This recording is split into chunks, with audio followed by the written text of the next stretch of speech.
Hello, everyone. Welcome. I am Briar Harvey. This is the Voices of Neurodiversity on the Neurodiversity Media Network. And today I am here with my fabulous friend, Julie Neale. Julie and I have been friends. She's been a client. I've worked with her, what, 3 years? 4 years now? It's been a Oh my while. goodness. Wow. You might be right, but you still in some ways feel like my new amazing find. But I know we also have a lot of history now too. But I didn't realize it was that long. It's been a while, my friend. It has been a Yeah. while. And I wanted to have Julie on today to talk about her new program, Circle. So start with who you are, what you've been doing, and specifically these circles. Okay. So I'm Julie Neale, and I'm a life and leadership coach. I come from 15 plus years in youth development and community building.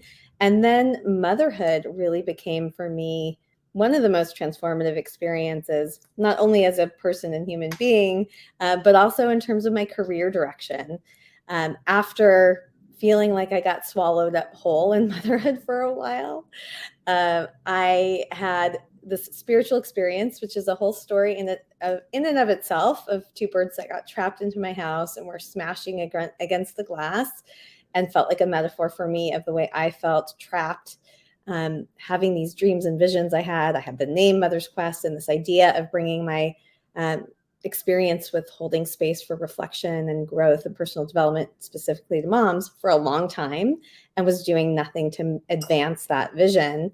And the day that I opened the door and let the birds out, I basically put my stake in the ground. I sat down to Facebook and typed a post. I've had this relationship with Facebook where it's become like my place to commit and share and find amazing people like you.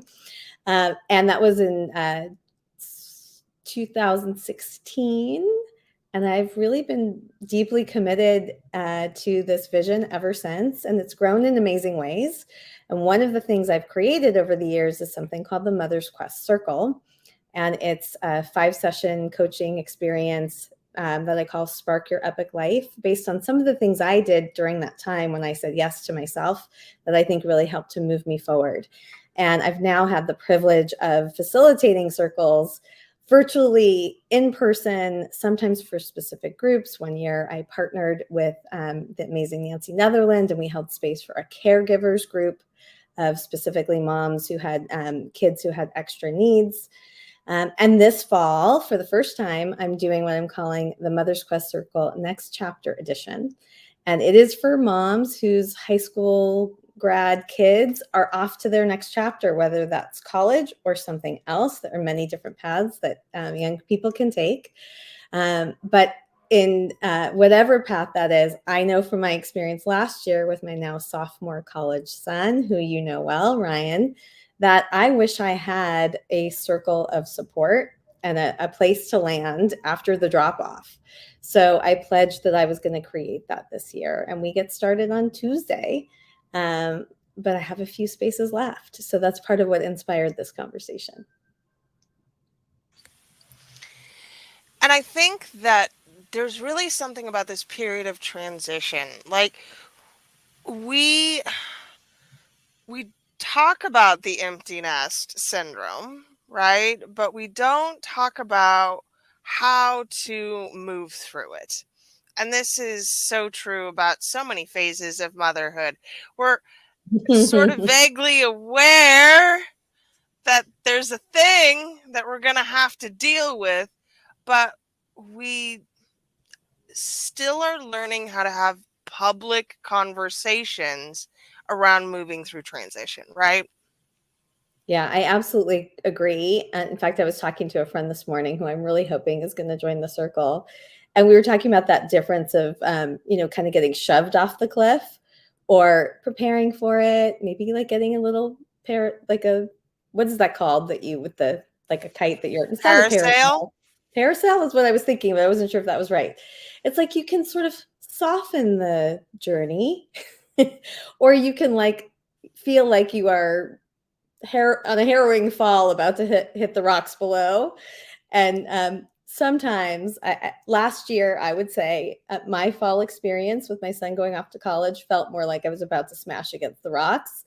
And thankfully, I'm resourceful, and I very quickly put together my net of support, including an amazing therapist that I got to meet with last week after drop off. And I was so grateful now that she's on my team. But I think a lot of times we don't realize what we're going to need. We're so busy focusing on our kids, we don't think about ourselves. We don't know what kind of support we want. We don't know where to begin to find that kind of support. I mean, there's so many reasons. And also, I think moms tend not to want to invest in ourselves. Maybe we will for a business, or maybe we will under the guise of I'm getting parenting coaching, but it's all about how I show up. It's for my kid. But Mother's Quest is absolutely about how we make space for ourselves and our own personal growth and development and our own life and our own leadership. And it can be an amazing community. I would love to also just give a little celebratory note about Jody Smith, who is a member of my very first virtual circle. We started meeting in 2018, and when the circle closed, we took all of our communication to a Voxer channel, and we're all communicating with each other sometimes several times a day on that channel since 2018. And Jody was just included in an anthology about women gathering, and her whole essay, I'm probably going to cry talking about it, her whole essay is about our circle and the transformative effect it had on her, and how much she has looked to it for support on a daily basis, but also all the things that we have shown up to talk with one another about in that channel. Parents dying, kids moving through transition, new career launches, almost anything you can name about the richness and the complexity of our lives, we talk about together there. And that relationship was formed from the circle initially. So you never know who you're going to meet when you say yes to something like this, and how much those relationships might sustain you. And it's really about being able to form a connection based on a mutual experience, right? That where we're at right now is that a child has gone to college or a job or travel, perhaps. There's lots of pathways here, but it's about where we are in sitting with that relationship with ourselves, because being the parent of an adult is Mhm. very different than being a parent of a high schooler. Yeah, and especially, some people may be parenting an adult and their child is in their home, which I know is true for you. But there's an additional element when you are dropping your child off to another location where you can't knock on their door and hope maybe they'll crack it open for you, or you hope they'll send you back a text and you have some proof of life. There's just a different level of letting go that happens, and different elements of fear that come into the mix, and also more space. I mean, I think the really positive side about it is it's one less person whose meal you're trying to prepare, one less person that you're maybe helping to get from place to place.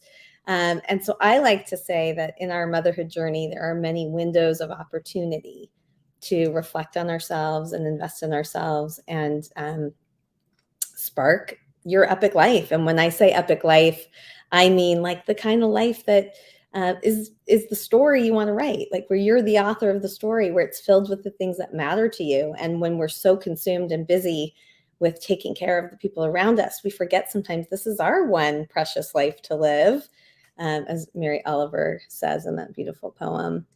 And so this can be a time that you can seize for yourself to really figure out what matters, what's left undone in your life while your kids are going and having this new adventure. What's the adventure that might be in store for you? So it can also be a really exciting time for us. And I want to emphasize that I know a lot of folks who have hit this transition and gone into their business, which isn't inherently incorrect, but it's replacing one high Mm, need activity with another high need activity rather than creating the supports that allow you to actually spend time with yourself. that's really interesting. Yes, I can absolutely see that even in myself, that tendency of like, oh, I'll just put all of this energy that I used to put it, for this one child, and I'll just put it in this other thing that is kind of like a baby that I'm trying to grow. And one of the things I love about the Epic Life framework, which in Mother's Quest is both the metaphor that I talked about in terms of like the kind of life you want to live, but it's also an acronym mnemonic for the guideposts that I think help us to live that life when we're raising our children. And it's very comprehensive. So E is engaging mindfully with our kids. P is the passionate and purposeful impact in the world where our work might show up. I is investing in ourselves, and it's paying attention to our self-care and the things that bring us joy, things like hobbies, which I know you've been mastering. I love hearing about the things that you are doing in your fun free time. And then C is connected Grandma to hobbies. grandma hobbies. That's right. I love that. C is connected to a strong support network, and that's about building relationships and making space for our friends. So I like that the Epic Life framework gives us this really clear way to pay attention to all of these different elements. And the being mindful with our kids is immensely important still. Because of course we want to be an anchor and a foundation for them, but we also want to give them the space that feels like the right amount of healthy space for them to learn and grow and make mistakes. And so if we can be thoughtful about how to show up with and for them, that's also really important during this transition. So let's talk about the community building aspect because this is, I think, hardest for us, right? That even when we have opportunities to build connection, we struggle with this. How do we find these pieces in our community? Say a little bit more what you mean, like physically, how can we build community Yes, or physically building community. Because this well, circle is online. this will And be there, virtual. Yeah. right. You've already acknowledged the difference fundamentally between the in-person work and the virtual work. And you shouldn't neglect either side of that. But since this particular circle will support you virtually, let's talk about how we build those supports physically in person. Yeah. Honestly, I feel like it's something need to work on more because I've had so much success in building these amazing relationships with moms online and all over the country and even in some other countries. Sometimes I forget to invest here. A couple things I've done more recently. There is a mompreneur group in my own town of San Mateo, and I've started going to those meetings, which sometimes I would blow off. It's on my calendar, and I'd be like, "Oh, it's coming and it's going," but this time I have made it a point to go, and I also signed up to present at one of them, which I did recently. My husband and I love to play pickleball. It's also a great source of stress relief so that you can smash the ball when you're worried about your kid. And so we're starting to go. We have a club like a fitness club. It has pickleball courts, and we started to go to some of those social events or just show up and see who else we can play with. I feel like I'm Jewish and belong to a temple, but I feel like that's an untapped resource for me and something I want to lean into a little bit more. And then like reaching out to my friends. So there's been a lot of like, hey, can you come over for dinner? Tell me a night when you're available. Reached out to another friend the other day and said, like, will you come walk Luna to the dog park with me so we can talk? And then, this again is not, I don't know if this counts, but I have local friends who live near me, but that I call while I'm walking my dog. So it's not the FaceTime, but there is this knowledge that they're literally in your community when you're building those Mhm. connections. And I could call her and say, I need you to come over right now. It's the category of errand friend, and I confess that I'm terribly Mm. bad at cultivating this. But especially in this transition, it's helpful to have someone that you can go and do perfectly inane things with and have a conversation that meanders, right? Yeah, I love that. I think I need more errand friends, so I might put that out there. Maybe in that mompreneur group. Mhm. Yeah, so it's something. It's definitely an area. It might be an intention I plant.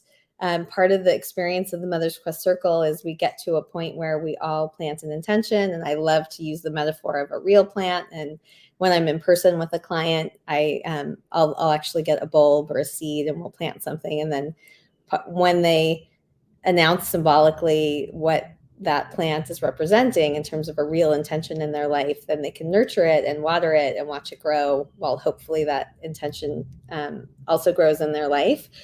This time around in the circle, I always choose an intention as well. And so I'm thinking maybe I'll end up, my intention will be around this because I love this idea. So, talk more about the self care piece.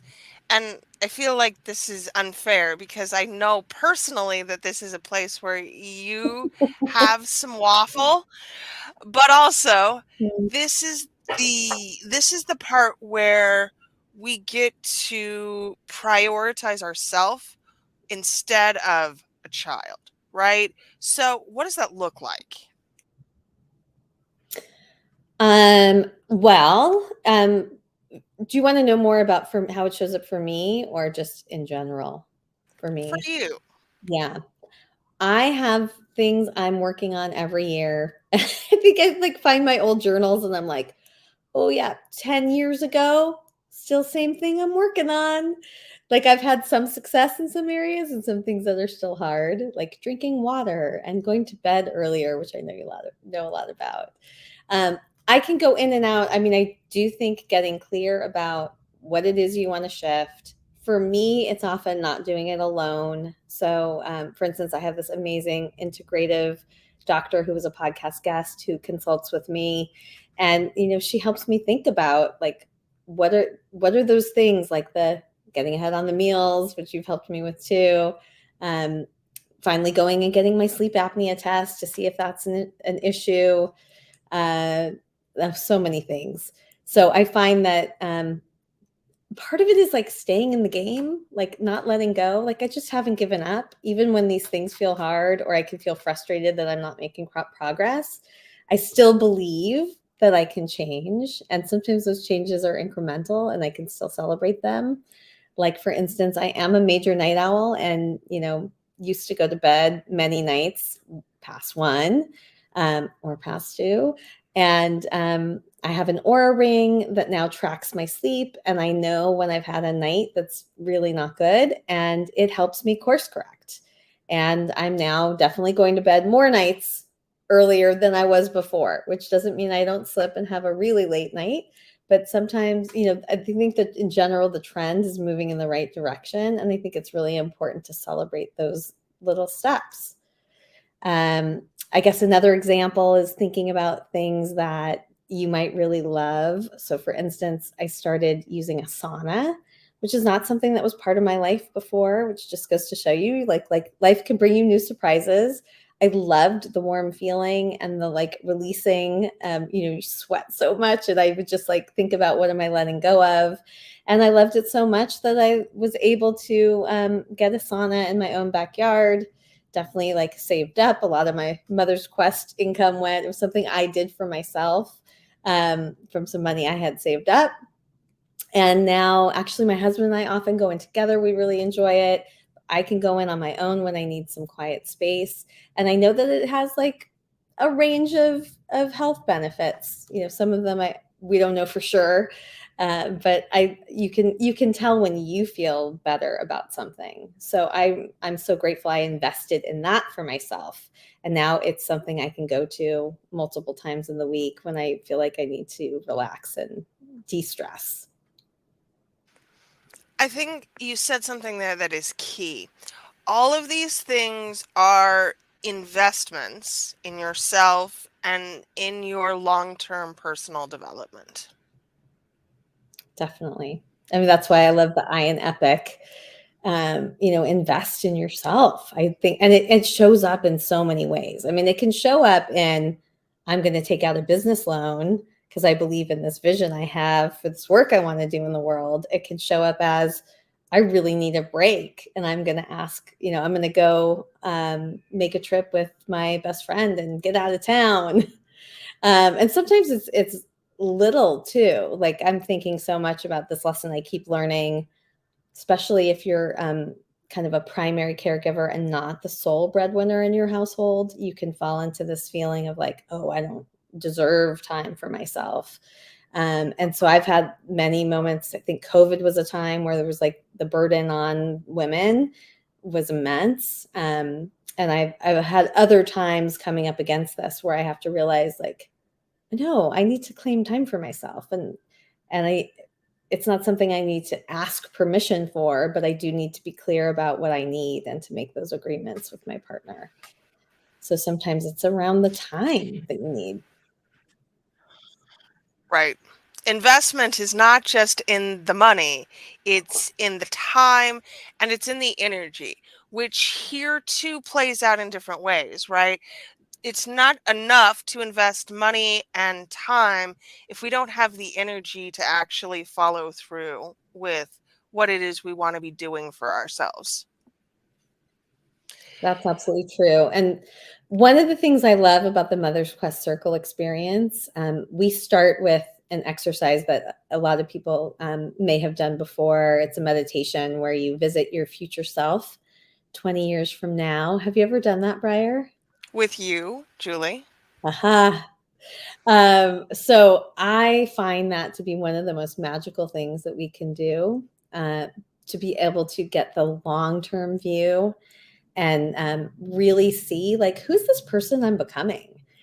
What is that life that's like the most positive version of the life I want to build look like? And to feel like you can almost already taste and feel it and attain it, and then know that that's where you're headed.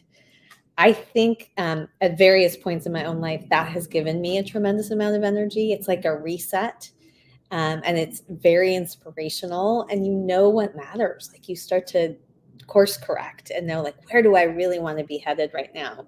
So sometimes it's, energy isn't necessarily like, oh, I need to eat differently, like, although that's important.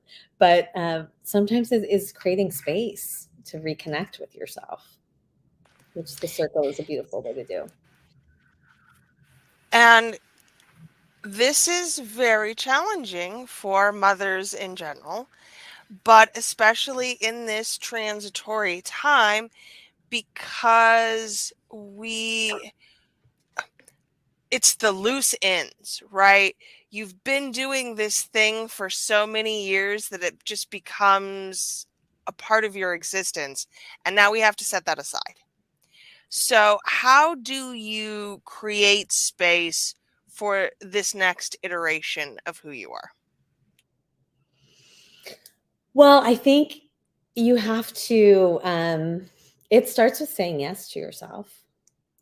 That, like that moment where I had when I let the birds out, and I'll say it's like putting your stake in the ground.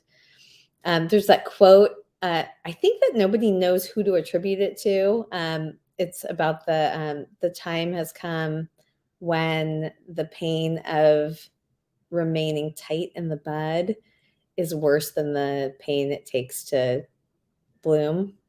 I'm not getting it exactly right, and I know it's attributed to somebody, but that person didn't actually write it. But I think there's that like paying attention internally to that feeling of like, this no longer feels like manageable. This way in which I'm suppressing myself and my dreams, or not making space for the things I know that matter, starting to become like unbearable and almost worse than what's required to try to shift.